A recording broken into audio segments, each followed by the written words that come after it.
Salam sejahtera Malaysia, denyut nadi suara rakyat bergema di channel ini.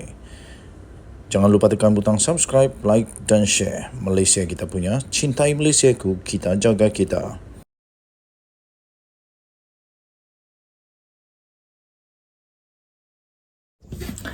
Salam sejahtera Malaysia. Salam sejahtera Malaysia, denyut nadi suara rakyat bergema di channel ini. Wow! Rupanya Tok Guru Hadi Awang hebat ya. Itu menurut Peja. Di dalam satu di dalam satu laporan disebutkan Peja mempertahankan Presiden PAS. Peja mempertahankan Presiden PAS dan dia berkata Hadi Awang ada pengalaman sendiri. Apa pengalaman dia itu? Wow, tapi Hadi Awang ada pengalaman sendiri. Peja pertahan Presiden PAS. Kita lihat bersama-sama. Kenyataan-kenyataan yang dikeluarkan Presiden PAS Abdul Hadi Awang yang dilihat sebagai kontroversi dan didakwa banyak berunsur perkauman perlu diteliti sebaik mungkin agar tidak disalahfahami menurut timbalan pengurus CPN iaitu Ahmad Faisal Asmu. Beliau mempertahankan rakan seperjuangannya dalam Perikatan Nasional. Ahmad Faisal berkata apa yang disuarakan Abdul Hadi Awang itu termasuk berkenaan dengan DAP lahir daripada pengalamannya dan berasas. Apa pengalamannya dan berasas itu? Cuba beritahu sedikit. Adakah pengalamannya kerana pernah berkongsi berkongsi visi dengan DAP ketika mereka berkawan rapat di dalam satu pakatan rakyat? Katanya apa perkara yang disebut oleh Haji Hadi terhadap DAP datang daripada pengalamannya sendiri yang pernah bekerjasama dengan DAP. Saya juga pernah bekerjasama dengan parti itu. Jadi kalau pernah bekerjasama dengan DAP, jadi kenapa pula kamu bising UMNO nak bekerjasama dengan DAP? Apa masalahnya? Kenapa kamu boleh, UMNO tak boleh? Setiap orang ada pandangan masing-masing dan pandangan itu datang daripada pengalamannya sendiri. Katanya semasa wawancara bersama Malaysia Kini pada Isnin yang lalu. Apa pengalamannya? Sila nyatakan. Timbalan Presiden Bersatu itu diminta memberi pandangan berkenaan kenyataan-kenyataan Abdul Hadi yang dilihat menyerang DAP dan bukan orang Melayu orang bukan Melayu. Antaranya ahli Parlimen Marang itu dilaporkan berkata golongan bukan Islam dan bukan Bumiputra merupakan golongan yang paling besar merosakkan politik dan ekonomi negara dan mendakwa DAP bersikap anti-Islam serta meletakkan calon-calon Melayu yang berfahaman liberal, sekular, oportunis dan jahil agama dalam pilihan raya. Saya mungkin setuju dengan liberal kah, dengan sekular kah, dengan oportunis kah, tapi tentang jahil agama itu saya tak setujulah. Bagaimana kita manusia ini dapat menghakimi orang itu jahil agama atau tidak? Pada pendapat saya, hanya Tuhan saja yang boleh buat penghakiman itu.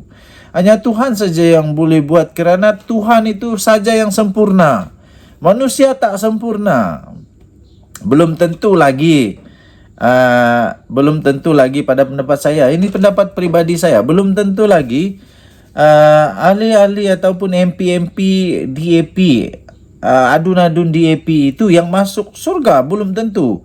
Dan belum tentu juga orang-orang ataupun MP-MP atau adun-adun di dalam PAS yang masuk surga, belum tentu. Dan belum tentu juga orang atau MP atau adun kah atau orang yang ahli dalam DAP kah yang orang Islam, belum tentu mereka tak masuk surga, belum tentu.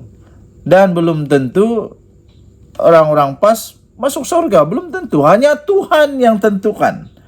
Jadi tentang jahil agama atau tidak saya tak setujulah. Kesianlah. Kenapa nak hukum mereka dengan pemahaman begitu, sedangkan kita semua tak perfect. Saya fikir hanya Tuhan saja yang boleh buat macam itulah. Hanya Tuhan saja yang boleh beri keputusan siapa yang jahil agama, siapa yang pandai agama. Kita tak tahu juga. Kita tak tahu juga Dan selain daripada Tuhan, pada saya, bagi pendapat saya, orang yang boleh menyatakan sama ada jahil agama atau tidak adalah diri sendiri juga. Hanya dua saja, Tuhan dan diri sendiri. Okey, Faizal juga ditunjukkan laporan khusus bertajuk Hadis Goes Ballistic Again. Klaim DAP targeting ignorance Muslim yang mendapat reaksi spontan dengan perkataan wow, huyo, wow. Perkara itu tak boleh diterima, tapi tentunya dia ada asas mengapa dia sebut perkara-perkara itu. Dan saya sendiri pula nak menyatakan, adakala memang DAP seolah-olah terlalu menjuarai masalah ataupun isu sesuatu kaum sahaja, katanya.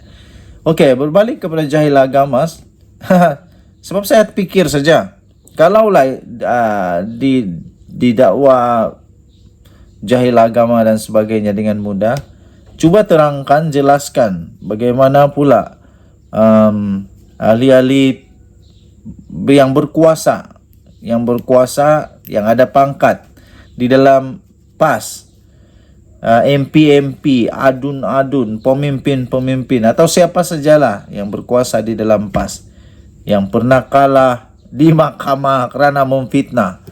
Apa pendapat Tok Guru Hadi Awang tentang perkara ini?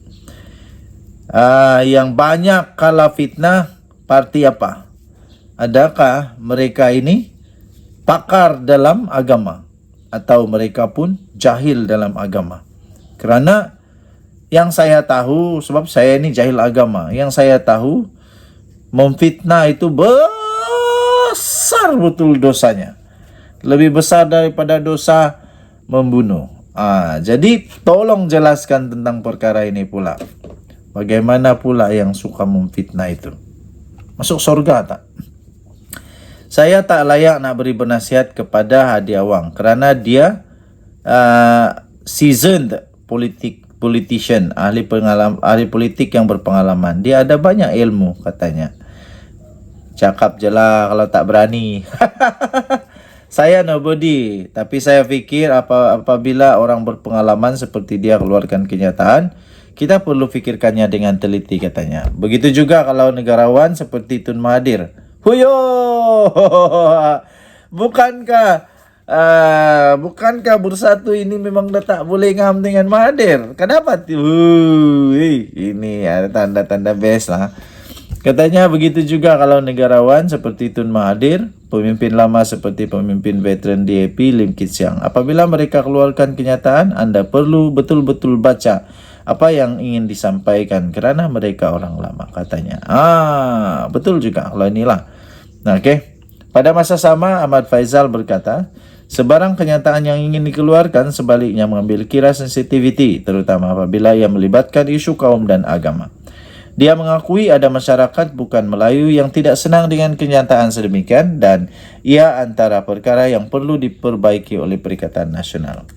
Okey, anda boleh baca ini semua secara penuh di dalam Malaysia Kini 25 Mei 2023 bertajuk wow, tapi Hadi ada pengalaman sendiri.